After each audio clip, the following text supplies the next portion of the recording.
네, 시청자 여러분 안녕하십니까, 박종진입니다. 이제 제2라운드입니다. 제2라운드 무슨 얘기냐? 안철수 교수 측 금태섭 변호사, 새누리당 공보위원직에서 물러난 정준길 변호사, 이 두 사람 간의 진실 공방 이제 2라운드로 접어들었습니다. 네, 여기 이제 택시 기사가 등장하는데요.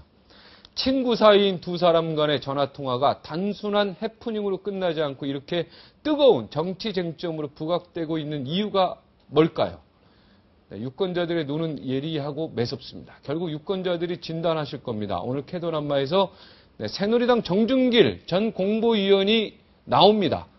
근데 아직까지 이게 지금 생방송인데 아직까지 안 오셨습니다. 이 방송 보시면 네, 빨리 오십시오. 지금 방송 최초로요. 펑크 직전입니다. 네, 제가 긴장하고 있습니다. 안철수 교수 측 금태섭 변호사도 저희가 여러 차례 출연 요청했습니다. 이 공정성을 위해서요. 곧 응해 주시리라 기대하고 있습니다. 제 문자 씹으셨습니다. 근데 꼭 좀 나와 주셨으면 좋겠습니다. 저희 프로 이미 몇 번 나오셨잖아요. 우리 금태섭 변호사. 꼭 나와 주셨으면 좋겠고, 정준길 공보위원 지금 전화 좀 받아주시면 감사하겠습니다. 전화가 지금 두절됐습니다. 네, 지금 방송 펑크입니다. 그에 앞서서 먼저 정치권 돌아가는 상황 살펴보겠습니다. 쟁쟁한 보수 논객들 가운데서도 요즘 단연 최고의 인기입니다. 윤창중, 칼럼 세상, 오늘 자리해 주셨습니다. 네, 긴장되는 순간입니다. 네, 안녕하십니까? 네, 안녕하세요. 네. 네. 정준길 공보위원, 예. 금태섭 변호사, 택시기사가 나타났어요. 아니, 이걸 이런 걸 복병이라고 합니까? 이거 완전히 반전이라고 합니까? 이거 어떻게 됩니까? 그 내용이 어떻게 보면 별게 아닌데요, 그죠? 왜 거짓말을 했어? 만약 사실이라면 왜 사소한 거지만 아예 뭐 신경 안 써도 되는 부분일 수도 있는데 어떻게 보십니까? 글쎄, 그 정준길 씨가 자신이 자동차 승용차를 운전하면서 휴대전화로 금태섭 변호사와 통화한 거다 이렇게 얘기했는데, 네. 지금 그게 아니고 자신이 태워다 줬다라는 지금 택시 운전기사가 어떤 신문사에 가가지고 일종의 양심 고백처럼 한 거 아니에요? 네. 근데 아직까지는 저는 이렇게 봅니다. 네. 이 택시 운전기사가 분명하다면 자신이 좀 정체를 분명히 공개해서 이런 자리에 나와가지고 내가 차를 태워다 줬다라고 하는 절차가 좀 있어야만 그 다음부터 좀 이야기가 될 것 같아요. 네. 어쨌든 간에 제가 지난번에도 말씀드렸습니다만 안철수 교수 진영에서 이 협박 전화 문제를 쟁점화하면 할수록 이것은 손해로 지금 판정이 되고 있어요. 네. 이건 명백하게 전략적 실수다. 왜냐하면은 그 증거를 대십시오. 네. 그 증거, 왜 그렇습니까? 증거 대라고 하는 말씀 참 네. 좋습니까? 자주 하시는데 네. 오늘은 제가 좀 증거를 대겠습니다. 아, 그렇습니까? 좋습니다. 준비해 오셨죠? 이제 전화 통화가 4일이고 네. 금태섭 변호사가 6일 날 이제 폭로를 했는데 네. 한겨레 신문에서 네. 주말에 걸쳐 가지고 여론조사를 했는데 네. 안철수 교수의 지지도가 급락하고 있다는 거예요. 아. 네. 썰물처럼 네. 빠져가고 그래도 있다. 진보신문이라는 한겨레 쪽에서 그렇죠. 했는데 거의 이제 소위 우리가 보수신문이라 안 보는. 그렇죠. 그런데 거기서 네. 급락하고 있다. 이런 내용이 들어가 안철수 있다. 교수의 지지도가 급락하고 있는데 그 급락하고 있는 가장 큰 배경이 뭐냐면은 안철수 교수와 박근혜 후보의 지지층은 서로가 이 중첩이 되는 게 상당히 많습니다. 바꿔 말하면 박근혜 후보에 대한 실망감, 또 양이 안 차는 거, 이것 때문에 박근혜 후보를 지지했다가 안철수 교수가 등장하니까 안철수 교수로 날아간 지지층이 상당히 있었던 거예요. 네. 그런데 그렇죠. 보수층 중에서도 많은 사람들이 안철수 원장을 지지하더라고요. 네. 그게 왜냐하면 박근혜 후보가 뭔가 좀 시원하게 네. 보수파를 좀 대변할 수 있는 그러한 좀 역량을 좀 보여줬으면 좋겠다라고 했는데 네. 여기에 실망하던 차에 안철수가 등장하니까 네. 거기로 갔던 지지층들이 네. 이번에 야 이거 안철수 보니까 말이에요. 이 달고 다른 정치인 뺨치는 말이에요. 그런 전략을 구사하는구나. 거기에 대한 큰 실망이 있어가지고 보수 우파층에서 안철수를 지지했던 그 표가 한겨레의 여론조사에 따르면 54.1%라는 거예요. 네. 근데 그 54.1% 중에 25%가 이번에 지지를 철회했다는 거예요. 결정적으로. 네. 이번 사건으로 인해서. 네. 증거죠. 네. 네, 증거되고 있는 것이 가지고. 이 택시 그렇다는 기사가 거예요. 근데 또 나타났어요. 근데 지금 택시 기사든 네. 뭐 트럭 운전기사든 간에 네. 이건 중요한 문제가 아니고 큰 아니죠. 민심의 중요한 문제가 될수 있죠. 정서의 흐름을 봐야 되는 왜냐면 거예요. 이게 목격자가 돼가지고요. 택시 기사가 정준길, 안철수 나오면 죽는다고 고압적으로 얘기를 했다. 예? 분명하게 협박이라고 목격자가 나타나서 이렇게 객관적으로 얘기해버리면은 정준길 공보위원이 이거 코너에 몰리는 거 아니겠습니까? 내용 자체가. 아니 그래서 네. 문제는 제가 앞에서 말씀을 드렸잖아요. 이것이 명백한 사실로 확인이 된다면 지금 정준길 변호사, 새누리당의 박근혜 그 대선 기획단의 그 정준길 변호사는 이 도덕성에 있어서 큰 치명타를 입을 수가 있겠죠. 네, 약간 그러나 사소한 거짓말. 그렇죠. 네. 그러나 아직 그 운전기사가 과연 누군지도 모르는 상태에서 네. 우리가 누가 거짓말을 했다 안 했다고 말하기에는 좀 시기적으로 빠르다 이렇게 보는 거예요 지금. 택시 기사가 제가 볼 때 이건 중요한 사안이기 때문에 네. 만약에 이렇게 한겨레 신문 쪽에 제보를 했다면 네.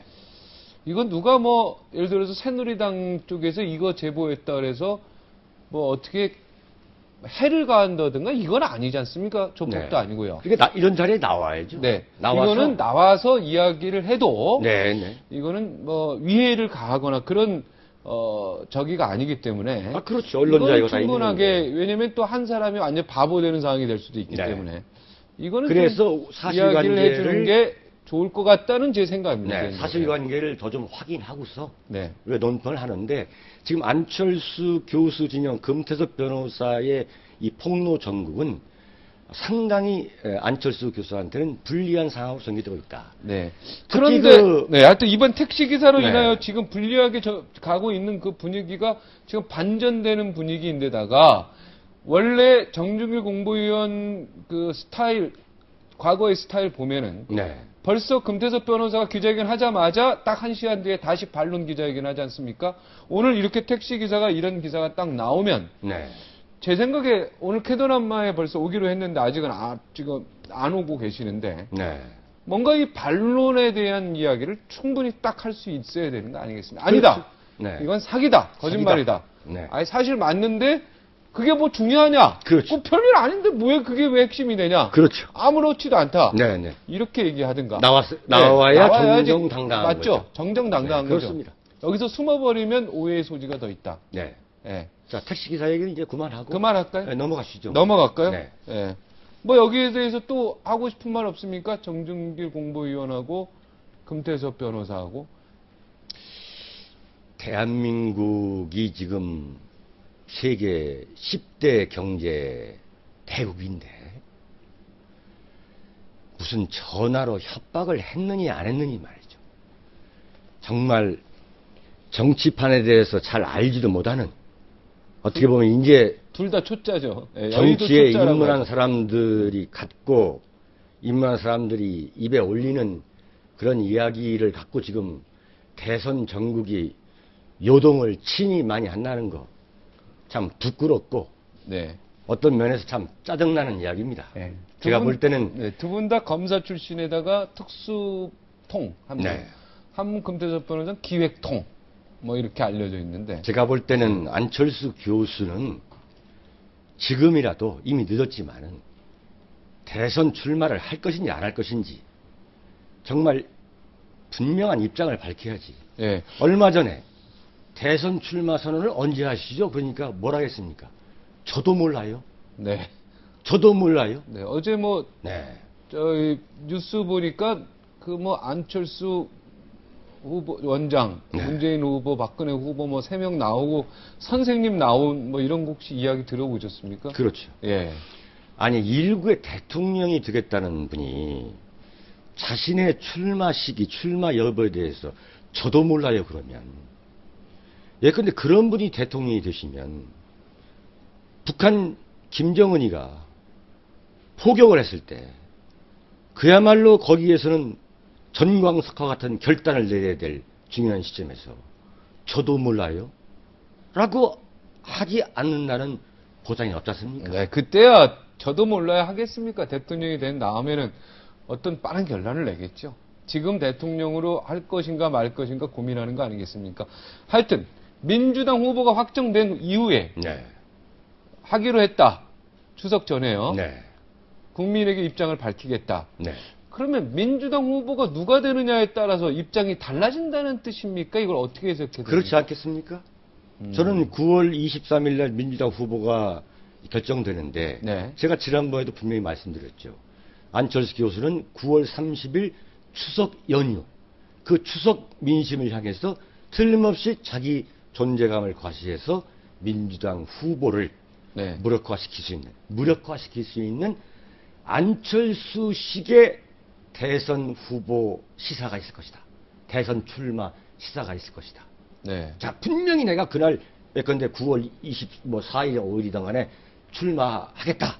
이렇게 입장을 밝힐 수도 있지만 저는 또 그렇지도 않고 또 다른 방식으로 예컨 무슨 책을 뭐 제2탄을 낸다든가 뭐 무슨 힐링 캠프가 아니라 어디 다른 연예 오락 프로에 가서 뭐 한다든가 하는 식의 그건 모르겠어요. 막말로.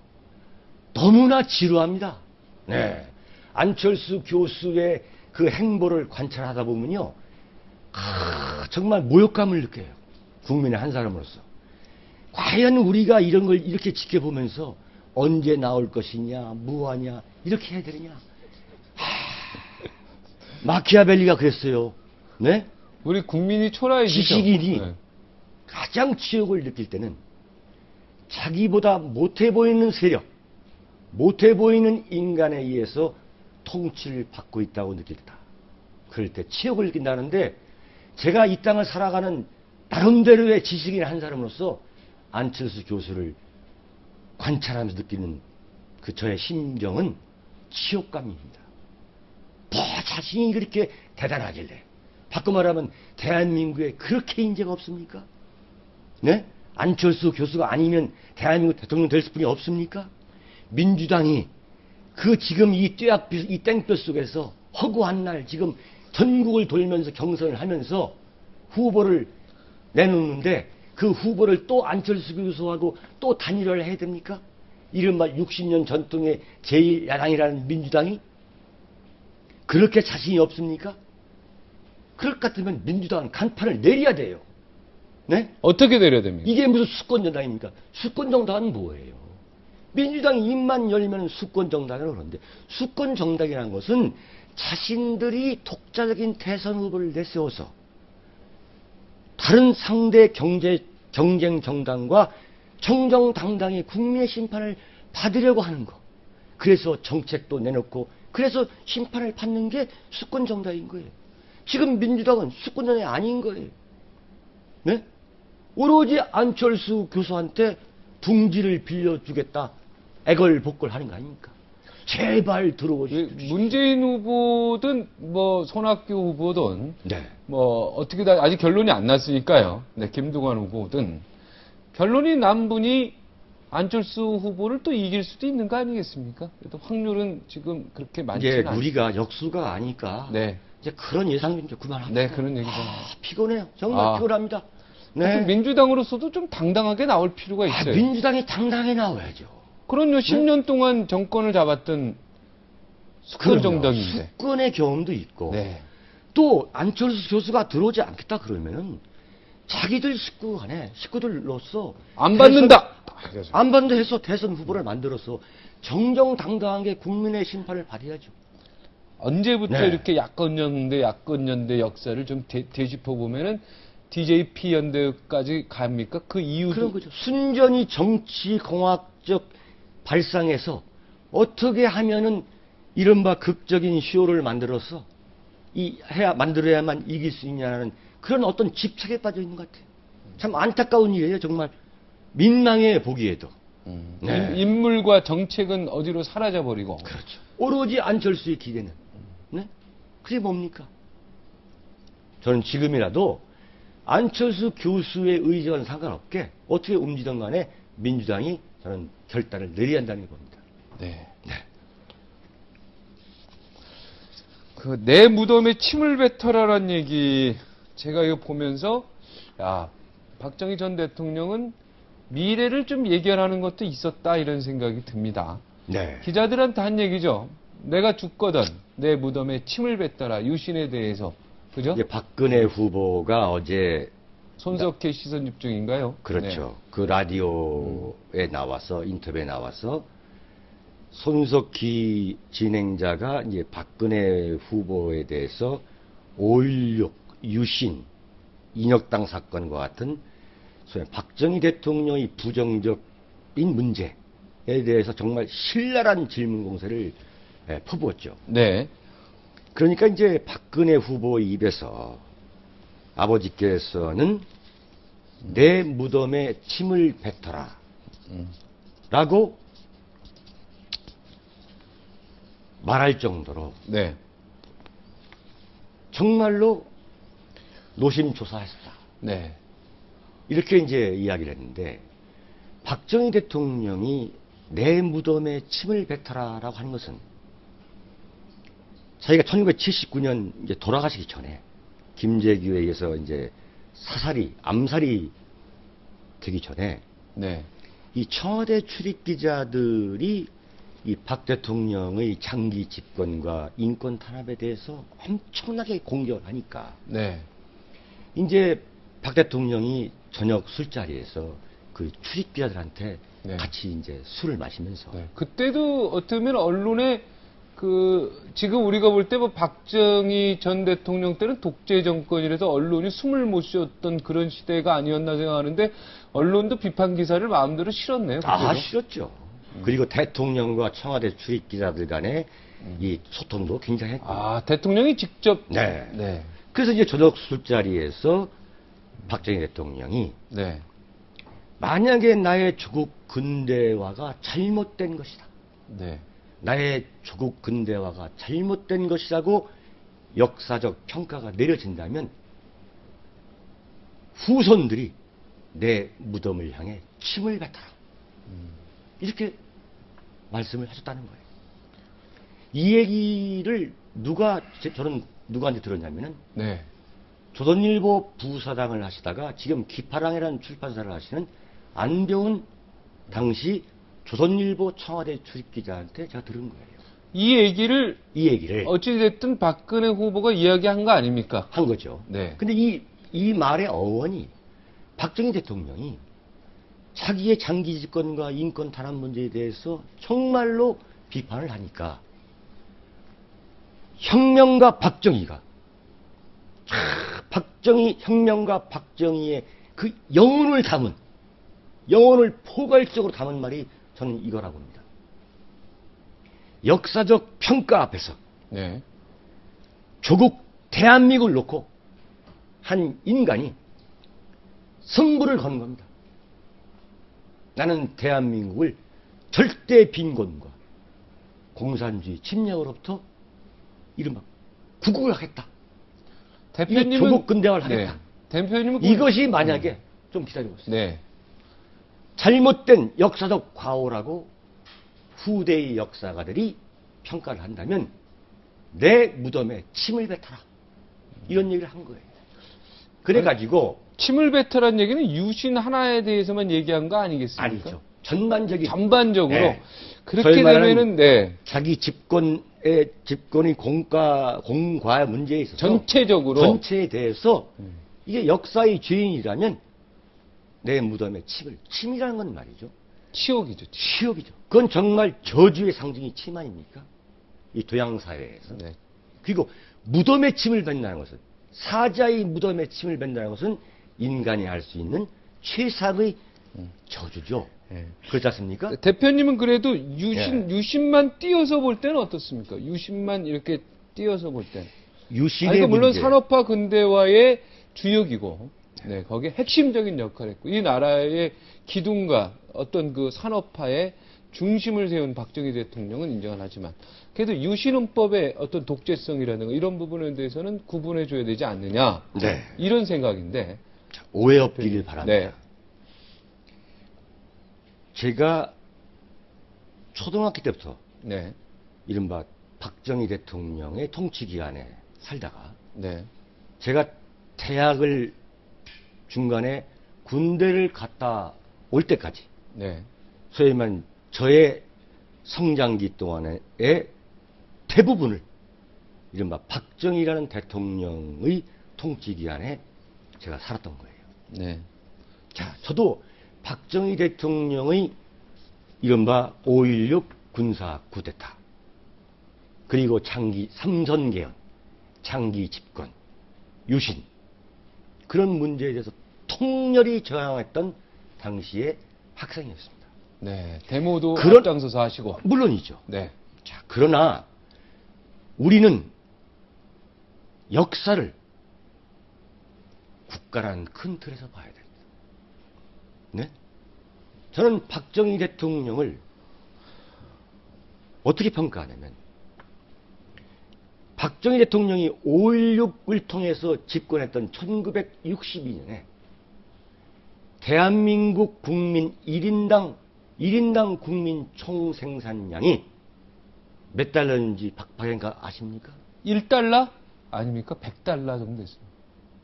1962년 박정희가 정권을 잡았을 때 대한민국 1인당 국민 총생산량이 89달러였습니다. 아, 89달러. 9달러. 지금은 2만 달러를 넘었죠. 네. 그러면은 당시에 유엔이 국가로 인정한 국가가 125개국이었습니다. 네. 세계 125국가 중에서 대한민국이 101번째였습니다. 네? 네. 최빈국이네. 그럼. 밑에서 24번째였습니다. 네. 세계 최대 빈곤 국가 중에 하나였습니다. 당시의 북한은 몇인지 아십니까?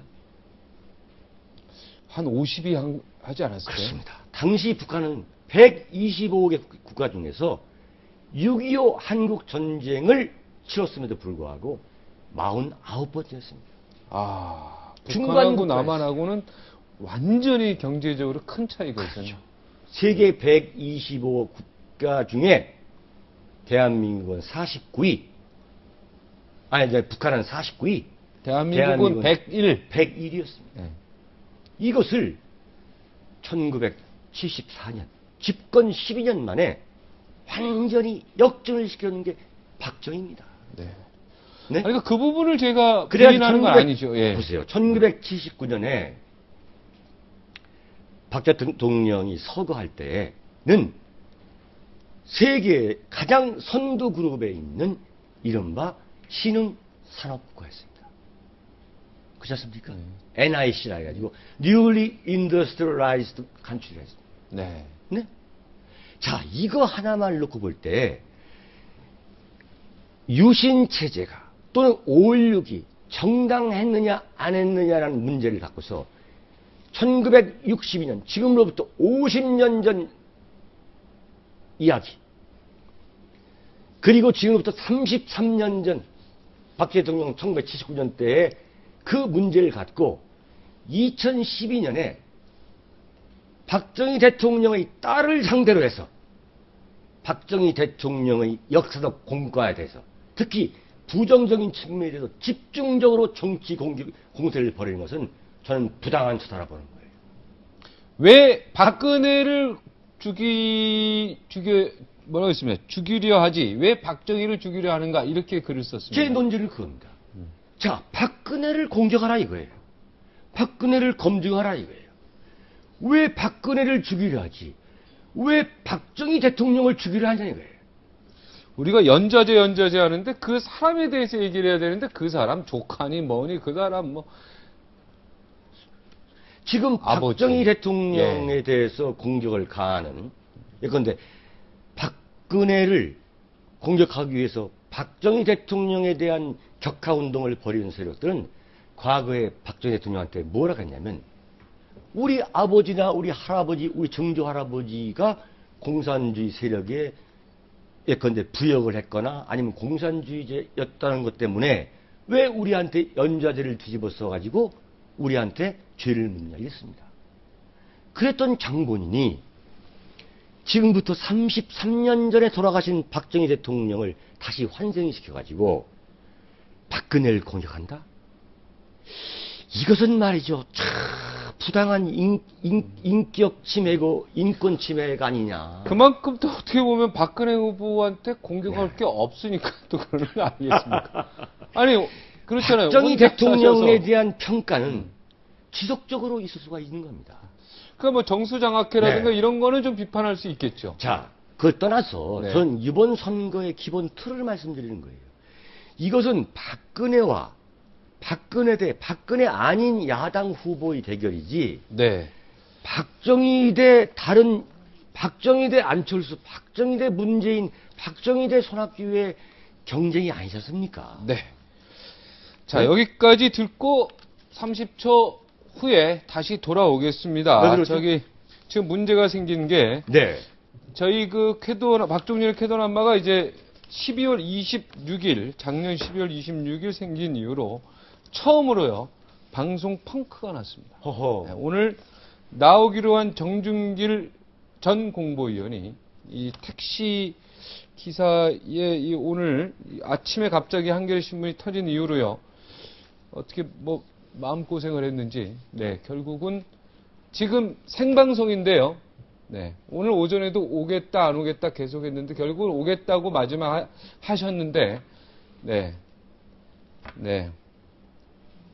한겨레 관련해서 질문은 좀 삼가해달라는 부탁의 이야기까지 있었는데요. 네. 일단은 안 와서 방송 펑크가 났습니다. 58초 후에 일단 돌아오겠습니다.